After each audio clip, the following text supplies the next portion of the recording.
चलिए जानते हैं देश दुनिया के सिलेक्टेड काम की बहुत ही महत्वपूर्ण लेटेस्ट खबरों को बस कुछ ही मिनटों में। लेकिन दोस्तों, वीडियो को आगे बढ़ने से पहले अगर आप लोगों ने हमारे चैनल को अब तक सब्सक्राइब नहीं किया तो सब्सक्राइब कर लीजिए। आतंकवाद को बढ़ावा देने के मामले पर भारतीय विदेश मंत्री एस जयशंकर ने एक बार फिर से पाकिस्तान को खरी खोटी सुनाई है और कहा कि भारत अब आतंकवाद के मुद्दे पर बरखने के मूड में नहीं है। केंद्रीय मंत्री स्मृति ईरानी ने आबकारी नीति घोटाले मामले में कांग्रेस सांसद राहुल गांधी पर दोहरे मानदंड का आरोप लगाया। उन्होंने कहा कि दिल्ली में वायनाड के सांसद केजरीवाल के परिवार के साथ एकजुटता दिखाते हैं, जबकि तेलंगाना में उन्होंने दावा किया था कि दिल्ली के मुख्यमंत्री भ्रष्ट हैं।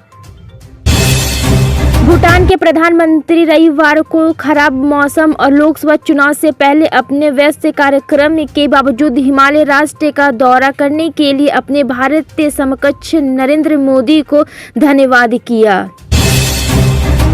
देश में आज लॉकडाउन की चौथी वर्षगांठ है। देश में 4 साल पहले आज ही के दिन पीएम नरेंद्र मोदी ने कोरोना वायरस कोविड-19 के बढ़ते प्रसार को रोकने के लिए लॉकडाउन का ऐलान किया था।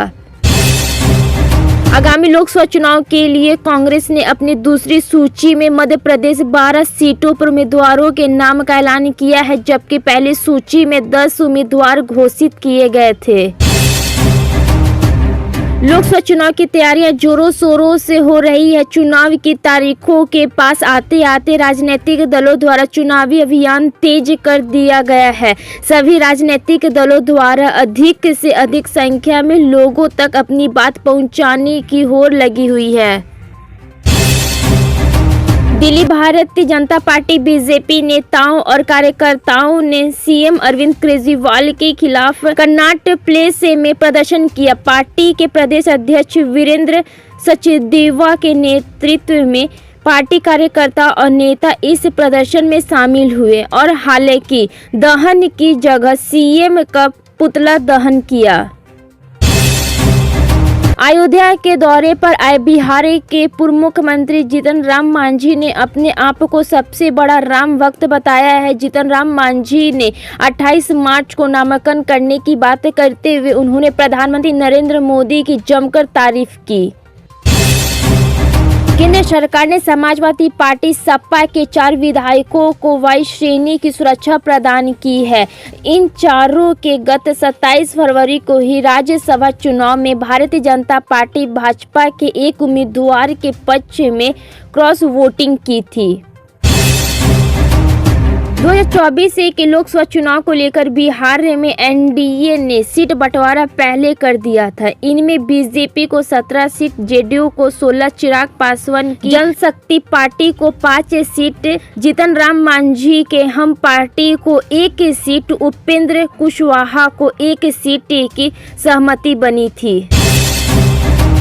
लोकसभा चुनाव 2024 से पहले दक्षिण भारत की राजनीति में भारतीय जनता पार्टी बीजेपी ने बड़ा दावा चलाया है। पार्टी ने वहां एक पूर्व राज्यपाल को टिकट देकर हाई प्रोफाइल मानी जाने वाली साउथ चेन्नई सीटों को और भी खास बना दिया है।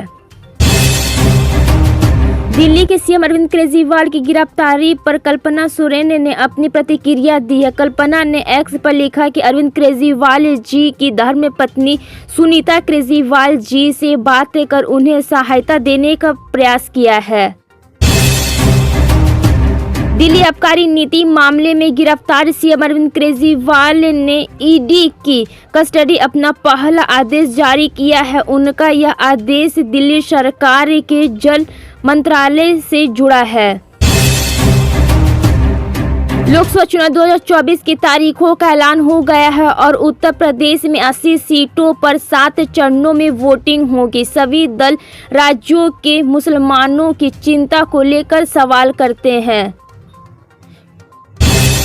लोकसभा चुनाव से पहले गुजरात में बीजेपी को झटका लगा है। लोकसभा सीट से प्रत्याशी रंजन भट्टा ने आज सोशल मीडिया के माध्यम से चुनाव नहीं लड़ने का ऐलान किया।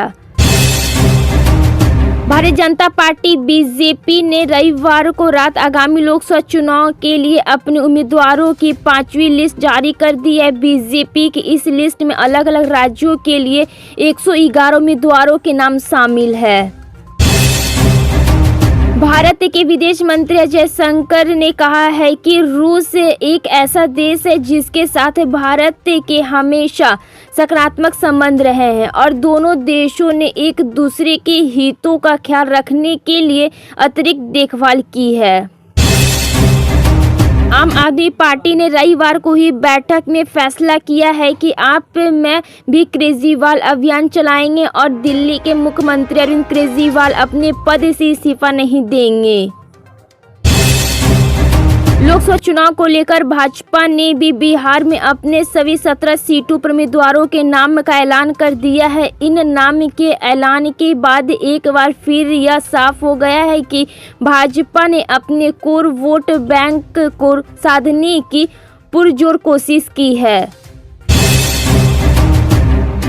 दिल्ली के मुख्यमंत्री अरविंद केजरीवाल ने पूछताछ के दौरान प्रवर्तन निदेशालय को बताया है कि उन्हें याद नहीं है कि उन्होंने अपना मोबाइल फोन कहां रखा था, जिसका इस्तेमाल वह कथित तौर पर तब कर रहे थे जब उत्पादक शुल्क नीति का मसौदा तैयार किया जा रहा था। लोकसभा चुनाव के लिए भारतीय जनता पार्टी ने अपनी एक और सूची जारी कर दी है। इस बार बीजेपी ने 111 उम्मीदवारों के नाम का ऐलान किया है, जिसमें उत्तर प्रदेश के 13 उम्मीदवारों के नाम का ऐलान किया गया है। दिल्ली में चोरी की घटनाएं होने आम बात है। आए दिन चोरी की कोई ना कोई वारदात होती रहती है, लेकिन इस बार चोरों ने एक नेता को निशाना बनाया है। जी हां, बीजेपी अध्यक्ष जेपी नड्डा की पत्नी की लग्जरी कार चोरी हो गई है। मौसम के मिजाज में एक बार फिर से बदलाव आया है। बिहार, पंजाब से लेकर पश्चिम बंगाल के उप हिमालय क्षेत्र, सिक्किम और अरुणाचल प्रदेश तक गर्जन के साथ साथ कहीं हल्की हल्की भारी बारिश हुई और पश्चिम हिमालय क्षेत्र यानी जम्मू कश्मीर और हिमाचल प्रदेश में ऊंचाई वाले इलाकों में बर्फबारी दर्ज की गई है। रक्षा मंत्री राजनाथ सिंह ने कहा है कि गुलाम कश्मीर के लोग खुद भारत में विलय की मांग कर रहे हैं। उन्होंने भरोसा जताया है कि गुलाम कश्मीर का भारत में खुद विलय हो जाएगा। उन्होंने कहा है कि गुलाम कश्मीर हमारा था और हमारा है। भाजपा उम्मीदवारों की 5वीं सूची जारी कर दी है, जिसमें पश्चिम बंगाल के लोग हैरान में पड़ गए हैं। दरअसल भाजपा ने अपनी लिस्ट में बशीरहाट लोकसभा सीट के लिए संदेश खाली की एक प्रदर्शनकारी को जगह दे दी है। असम के सीएम हेमंत बिस्वा शर्मा ने कहा है कि बांग्लादेशी मुसलमान भारतीय बनाना चाहते हैं तो वे अपनी नाबालिग बेटियों की शादी नहीं कर सकते हैं। सीएम हेमंत ने रविवार को कहा कि मियां प्रदेश में अब मौसम साफ होने लगा है। मौसम की शुरुआत से मध्य प्रदेश में भारी बारिश और ओलावृष्टि के आसार देखने को मिल रहे हैं, जिसके चलते प्रदेश में कई किसानों के फसलों का नुकसान भी हुआ है।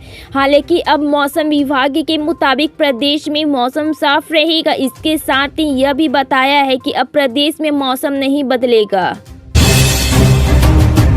बिहार की सभी 40 लोकसभा सीटों पर ऐतिहासिक प्रदर्शन करते हुए एनडीए ने 2019 में 39 सीटों पर जीत दर्ज की थी। 2019 में ही जेडीयू भाजपा लोकसभा एक साथ थे। इस बार जीतन राम मांझी और उपेंद्र कुशवाहा भी एनडीए के साथ आ गए हैं। ऐसे में बिहार में एनडीए को टक्कर देना लालू यादव के नेतृत्व वाले महागठबंधन के लिए आसान नहीं होगा।